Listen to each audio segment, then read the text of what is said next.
Hey, Paul, what's going on? Hey, George, how are you? Great, great, great. Now, I have to tell you this story. I have this little dog that I found wandering in the streets. His name is Flex, and he likes to watch those Chihuahua movies that you do. Oh, my God. Really? He sits in front of the TV watching?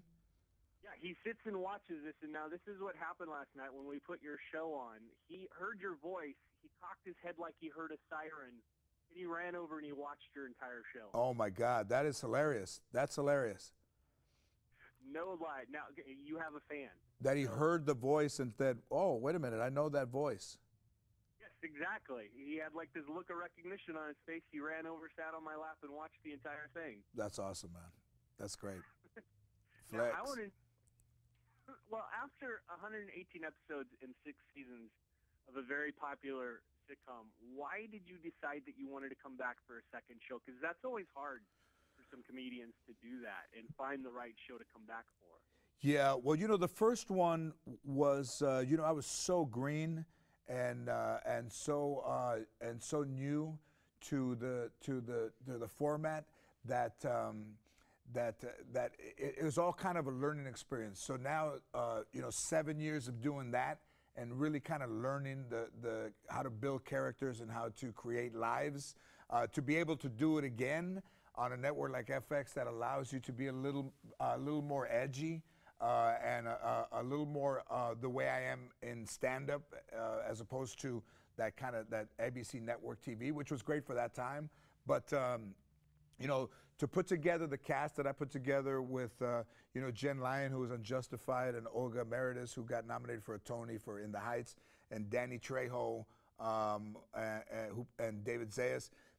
To be able to create with actors that can say the words effectively is something that I don't think anybody would turn down.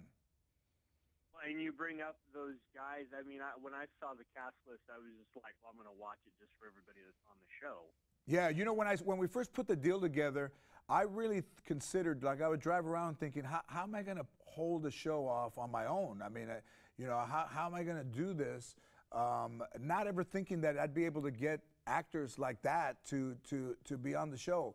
But when we're sitting around reading or we're sitting around doing scenes, and I was a huge fan of Dexter, and I've known Danny not as well as I know him now, but a fan of his movies, and to see those guys there and doing scene with those guys, and they're there doing my show is something that I honestly can say that I never expected to see happen. I wanted to know if you could talk about Harper a little bit, because I live over here in El Sereno in East LA, and I see kids like this all the time. We have them come over to the house. My girlfriend's over at the college all the time. It's interesting to kind of see how they've changed their mindset in the way they kind of want to present themselves and dress. Some of these Mexican-American kids that I know. Yeah,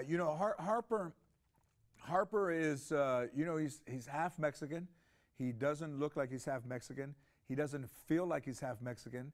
And then we're not as connected, half because I was working all the time when I was married, St. George. And then now that I'm not and we have to connect, there's a bit of a divide there. And there's a bit of divide sometimes with parents and kids who are a little bit more modern, and parents that are traditional. Doesn't make them not loving towards each other, but it does create a disconnect that I'm not sure that parents who are trying to raise their kids traditional and kids who are trying to get away from tradition have a balanced, like a level playing field to kind of meet on. So those elements were interesting to me, to have a kid where you can honestly say to him, we have nothing in common.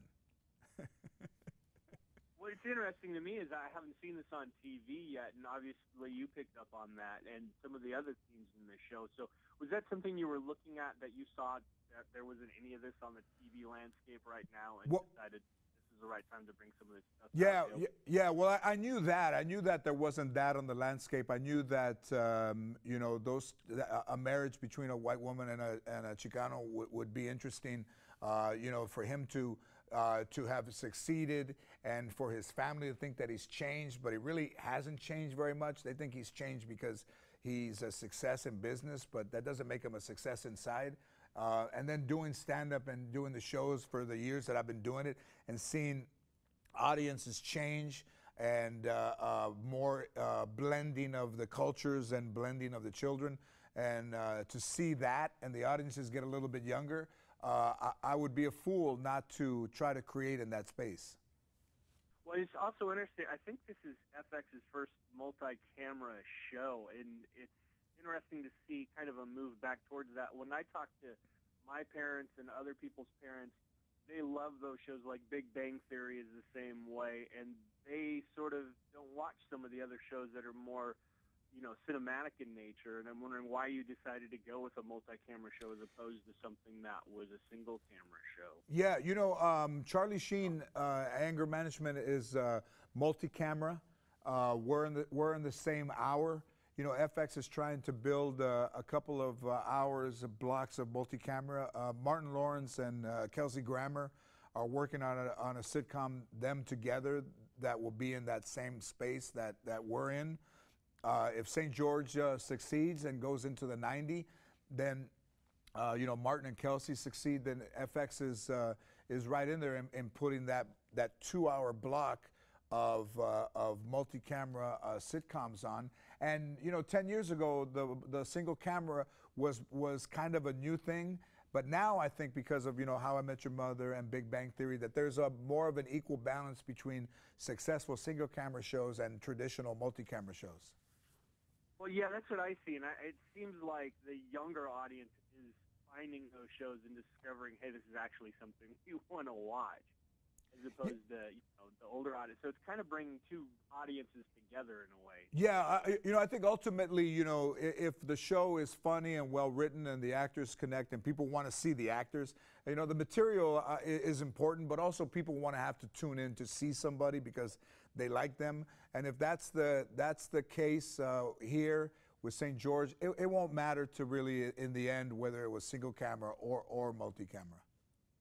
And we've talked to Louie and the guys from Sunny and the League and everyone on FX. Always, the one thing they universally say is that FX has really pioneered this independent spirit, that they let you guys do what you want to do and kind of stand back a little bit, which we don't see from too many of the networks. And I'm wondering, you talked about getting to be an edgier show.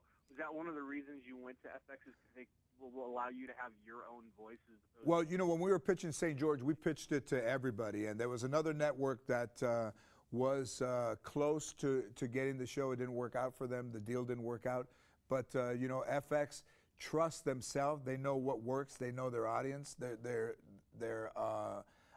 like you said, edgy and successful, and now they're trying. Charlie's show has worked. Hopefully, that my show can help his show grow and grow that hour. But they're risky. Their slogan is fearless, and St. George is a little bit fearless. Well, I can think of one show that wasn't successful, but it seems like pretty much everything they go after becomes a pretty big, substantial hit.